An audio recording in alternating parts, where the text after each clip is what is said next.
नमस्कार, न्यूज़ 69 में आपका स्वागत है। मैं हूं आपके साथ अंकिता। चलिए बढ़ते हैं खबर की ओर। मध्य प्रदेश की राजनीति में वन भूमि और आदिवासी अधिकार को लेकर नया विवाद खड़ा हो गया। नेता प्रतिपक्ष उमंग सिंघार ने राज्य सरकार पर आरोप लगाए, कहा कि जल जंगल जमीन पर पहला अधिकार आदिवासियों का है, न कि कॉर्पोरेट कंपनियों का।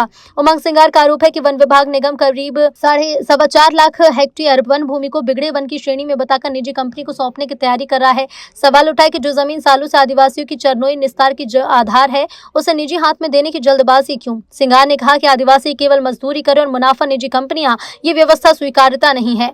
साथ ही उन्होंने सरकार से स्पष्ट जवाब मांगा कि क्या अब जंगल, जल और जमीन भी निजीकरण की भेंट चढ़ाए जाएंगे। की जमीन निजी हाथों को देने की तैयारी।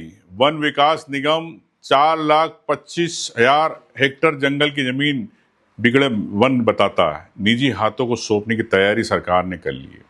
कौन अधिकारी है जो ऐसा चाहता है व्यापारियों को देना? मैं सरकार से पूछना चाहता हूँ, बिगड़े वन के मूल मालिक आदिवासी है, वहां के रहवासी है, उनकी चरनोई और निस्तार की जमीन निजी हाथों में क्यों दी जा रही? जंगल की जो जमीन शासन ने वन विकास को दिया था, उसे वन विकास किस आधार से निजी हाथों में दे रहा है? क्या ग्राम वन समितियां वर्षों से बिगड़े वनों की देखरेख कर रही है, तो फिर क्यों आवश्यकता पड़ी व्यापारियों को देने की? कौन निजी कंपनियां, उनकी साठगांठ क्या सरकार से कि मजदूरी आदिवासियों को कराएंगी? क्या उनको जंगल का हक नहीं मिलेगा? आदिवासी युवाओं को मालिक बनाया जाए, इसमें सरकार को क्या समस्या है? अगर वनोपज है तो वहां के आदिवासियों को मिलना चाहिए। वन अंबानी अडानी को दिए गए लाखों पेड़ काट रहे, अब वन विकास भी यही कर रहा। सरकार इस मुद्दे पर जवाब दे, आखिर कब तक आदिवासी अधिकारों का हनन होता रहेगा?